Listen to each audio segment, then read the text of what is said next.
Andi für Android Newsblog. Dies ist ein Hands-on des Samsung Galaxy Note 10.1. Wir fangen direkt mal unten an. Wir haben eine Menütaste, wir haben eine Zurücktaste und einen Home-Button, eine Frontkamera, Licht- und Annäherungssensor und einen Samsung-Schriftzug. Und wir sehen hier die dünnen Ränder, die sich mittlerweile endlich um das Gehäuse ziehen.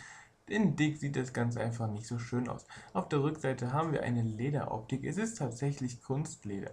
Wir haben einige Kennzeichnungen, gehen weiter nach oben, sehen ein Samsung-Logo und dann die Kamera, die inklusive eines LED-Lichtes kommt. Oben noch ein Infrarotport, ansonsten sehen wir oben nur den Polycarbonatrahmen, der wirklich metallisch aussieht, aber wirklich nur Polycarbonat ist, und dazu noch eine Lautstärke-Wippe und die Ein-Aus-Power-Taste.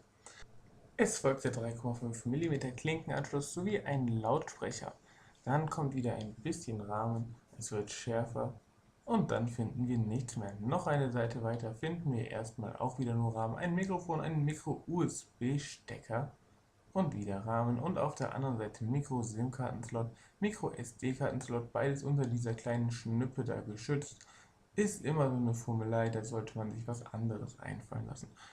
Zum Beispiel mit diesem Sim-Eject-Tool, ihr wisst, was ich meine, reinstechen, das kommt raus, gut ist. Und noch ein zweiter Lautsprecher sowie der Halter für den S-Pen.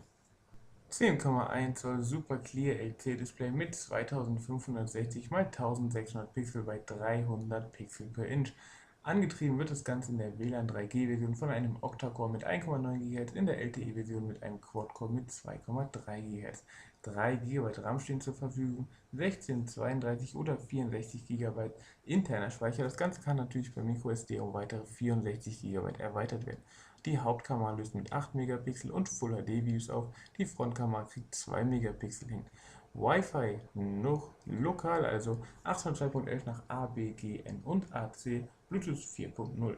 Das Ganze ist 243,1 mm breit, 171,4 hoch und 7,9 mm nur dünn und wiegt 535 Gramm. Ich spreche hier vom WLAN-Modell.